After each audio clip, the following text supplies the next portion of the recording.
Ki lesz a bűnös, ki a szövet dobja rá?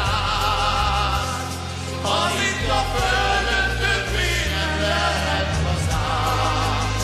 Ó, Lucifer, csak egyszer engedd meg nekem, hogy érintsem le szép hajad, Esmeralda.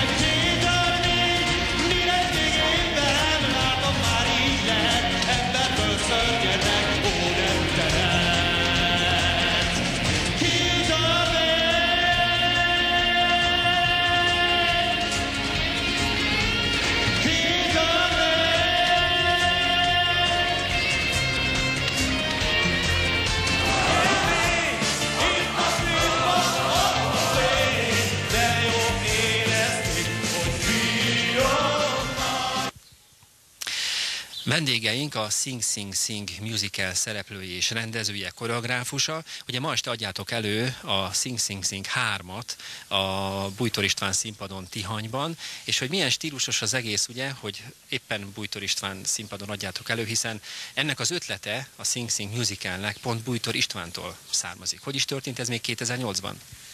Hát valójában úgy történt, hogy Bújtor Istvánnal leültünk beszélgetni, és mivel én sokféle musical show-t, nem musicalt, tehát nem mint egy darabot, vagy előadást, musical show-nak a szerkezetét, lehetőségét, és mint mézes madzag a színházban elengedhetetlennek tűnő dolgot átbeszélgettük, és jó ötletnek találta István, és belekezdtünk. Megcsináltuk a Sing Sing Sing első előadását, lement egy év alatt sok előadás, majd utána, mivel olyan népszerű volt, csináltunk egy új változatot, hát adta az ötlet az, hogy a név már annyira elkelt, annyira elterjedt, hogy emiatt Sing Sing Sing 2 lett, és ugye azóta már megcsináltuk a harmadik változatot. És miben változott ugye a 2 évvel ezelőtthöz képest, a tavalyhoz képest az idei? A színészek, új dalok szerepelnek benne, új koreográfia? Nagyrészt a színészek ugyanazok, tehát az énekes színészek, a táncosok nagy része ugyanaz. Amiben esetleg fejlődött az egyről a 2-re, az az, hogy élő hangszerek is megszólaltak már benne, és nem csak fél playback módon szólal meg maga az előadás, és a 3-as változat is szinte ugyanazokkal a szereplőkkel. Az összes számot, amennyire lehetett, megpróbáltuk kicserélni. Tehát mindig teljesen újat kaptak. Igen, itt olvastuk, hogy például a 2-esben a Mamma Mia, a Szép nyári nap, a Diótőre, az Egér király, és most egy picit számítóak voltatok a 3-asban, hiszen a szerelem, a szenvedés, a romantika vezérfonal köré csoportosítottátok az éneket, és hát ki az, akit ez nem érdekel, ugye?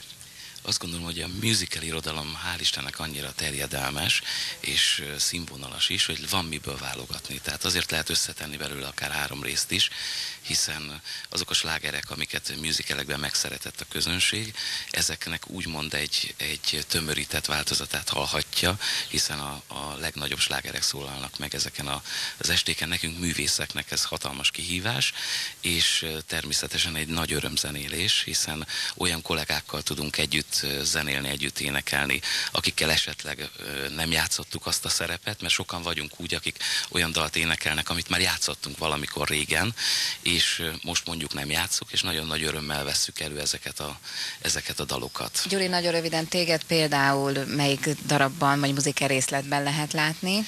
Például a Rómeó és Júliából, a 3 testőrből, talán az Ajdából is, és sok minden másból. Lesz Sing Sing Sing 4?